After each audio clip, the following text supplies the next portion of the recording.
I apologise in advance if this video is a long, chatty, rambly one. I've been meaning to do this video for quite a while now, and it's not going to be edited. It's just me sat here in my bedroom talking to you all, just very genuinely, and yeah, no makeup, hair shoved up in a bun, casual clothes on, and yeah, so I'll get on with it. So about 3 or 4 years ago now, I uploaded a video about what happened to me when I was about 18 years old. I'm now 22, 23 this year, and I basically just wanted to do a updated version of that. Not updated necessarily, but just redo it pretty much. The other one is still there, but it's just very low quality, and I probably didn't explain everything too well because it was all quite new to me, and I was quite young still, so I didn't really know what I was chatting about, to be honest. But yeah, go check it out. It should be in, what playlist should it be in? Probably either random stuff or chitter chatter or something like that.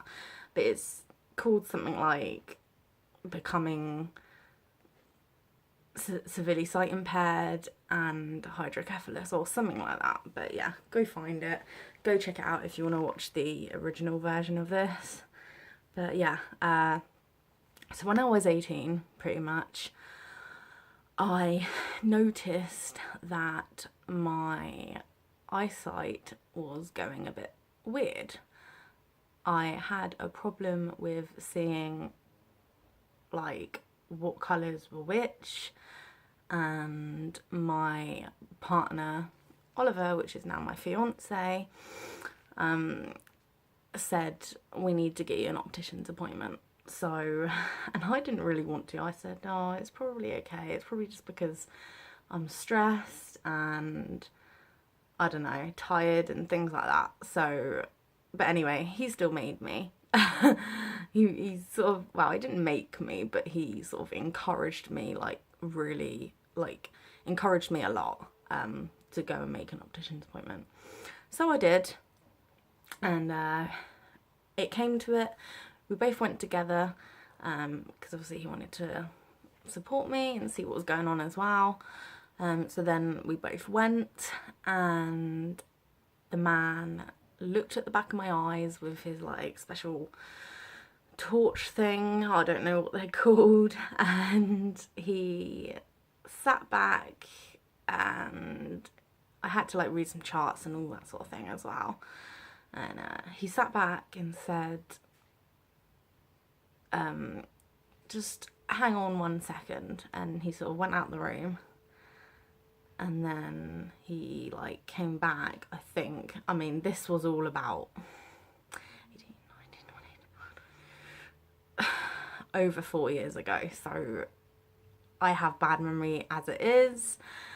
So I'll try and do my best to remember every little detail as I can.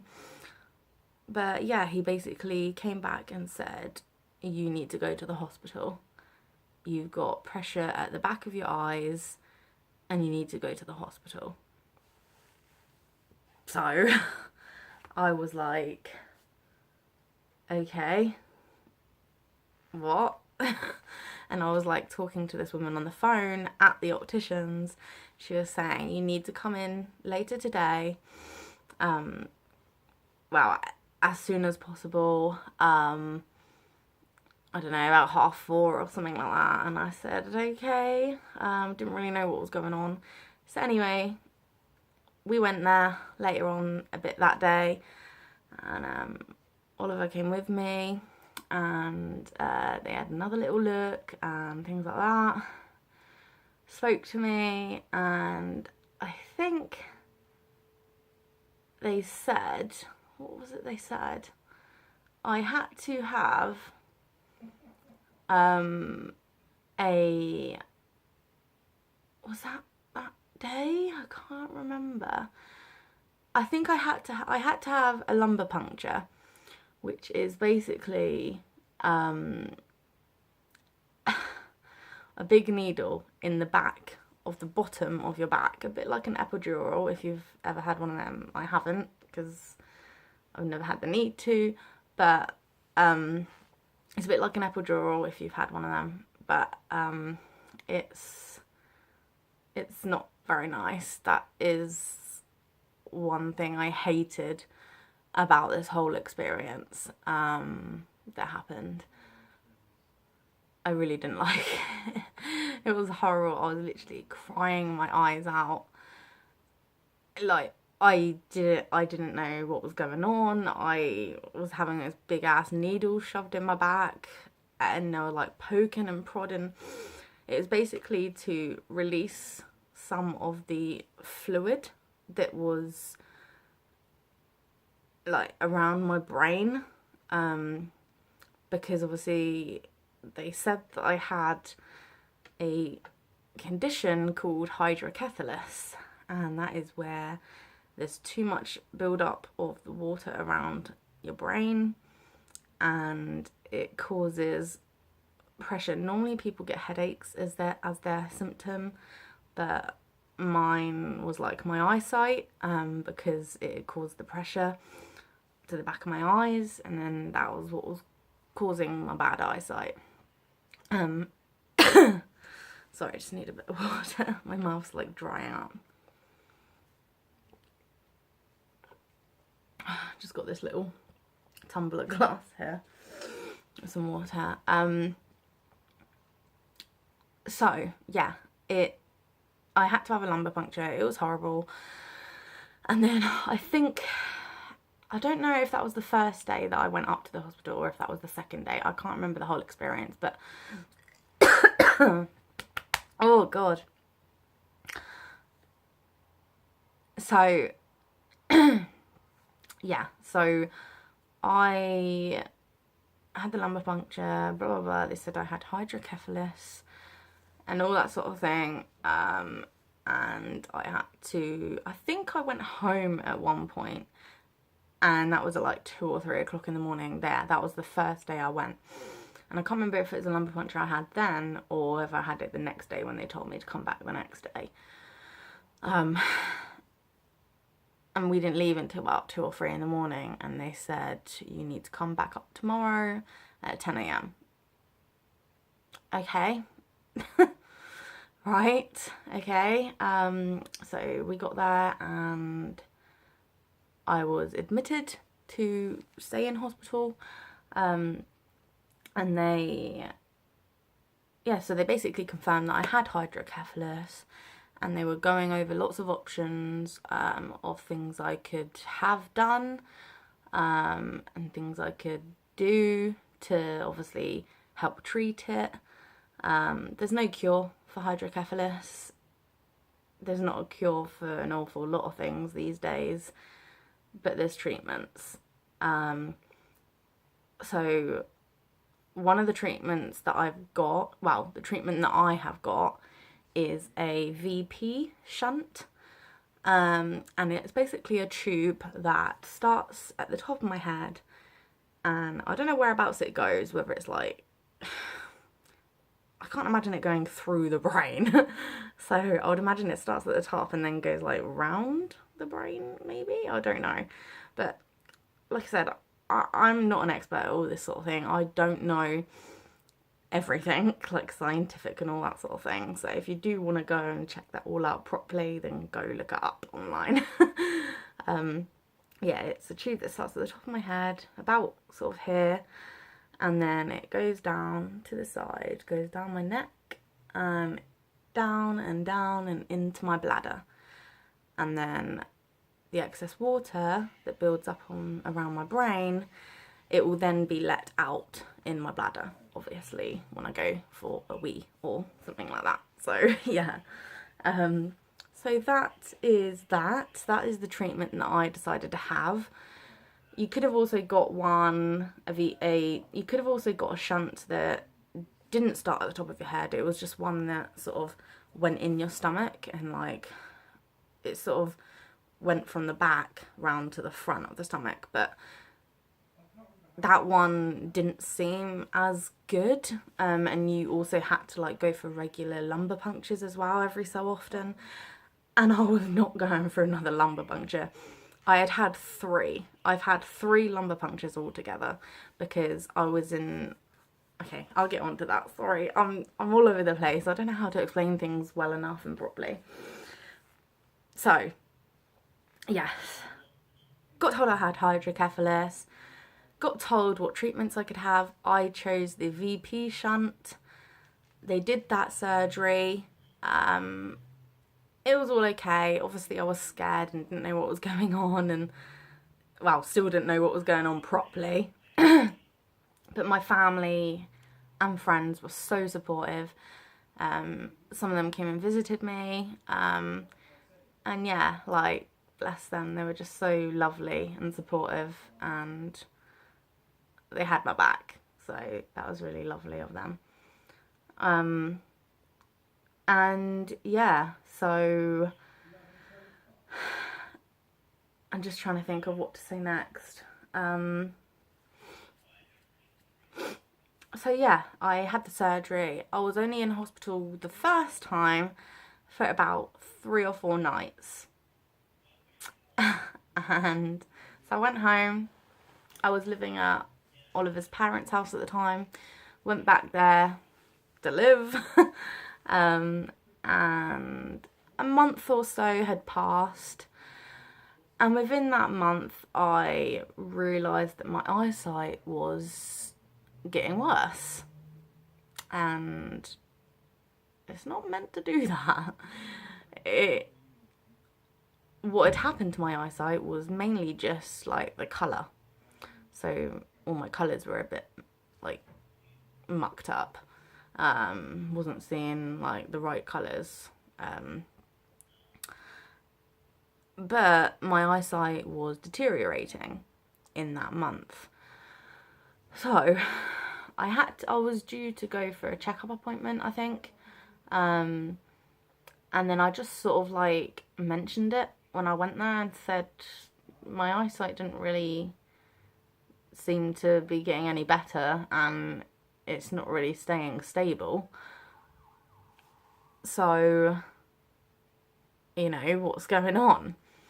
And the neurologist, like, felt at the back of my head, and he felt that there wasn't like a bumpy sort of bit, like near like that sort of bit of the tube. And I think that bit is where they can use this special thing, and they can, like,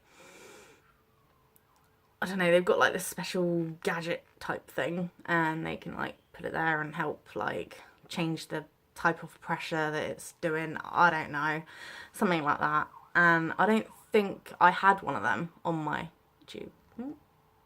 Can hear a police car or an ambulance or a fire engine. So yeah, I didn't have one of them apparently. I don't know why. I think I was meant to,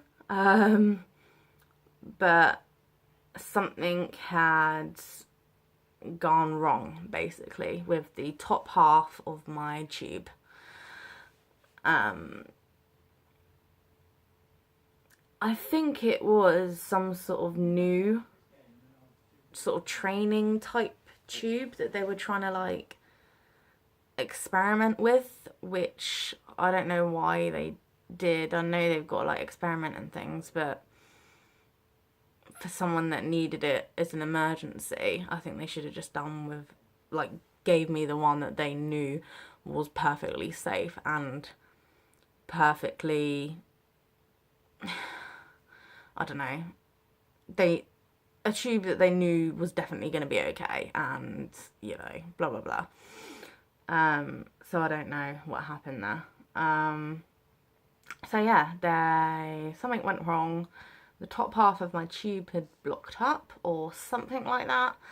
And I was admitted to the hospital again. I was allowed to go home to collect some things. Wasn't very happy at all that I had to go back in and stay in hospital. I really, really wasn't. I like broke down in tears and I hated it. It was horrible. So anyway, went back into hospital, obviously, and a day or so later had to have another lumbar puncture. So this, by that point, was my second one, I think.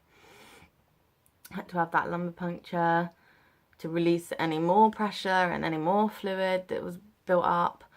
And then I think I had a couple of days later, or a day or two later, I had another lumbar puncture. So then that was my third lumbar puncture to do the same thing, obviously. And they put me on some sort of medication as well, that like helped keep the pressure down. And that medication was really weird. It made all fizzy drinks taste really disgusting. So maybe I should try and get hold of some, because that would do for my diet. No, I'm joking. So yeah, and then after them two lumbar punctures, within like a couple to 3 days, within like the space of 2 to 3 days, ouch.